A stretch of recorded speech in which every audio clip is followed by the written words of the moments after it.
You ask Tiger to solve. This deals with linear equations with one unknown. The final result is A equals 72. Let's solve it step by step. Group all constants on the right side of the equation. Subtract 15 from both sides.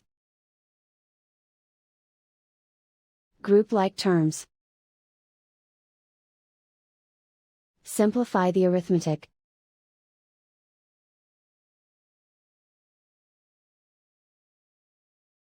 Isolate the A. Multiply both sides by inverse fraction 3 over -1.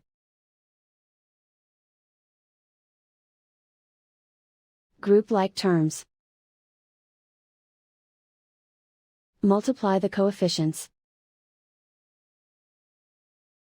Simplify the arithmetic.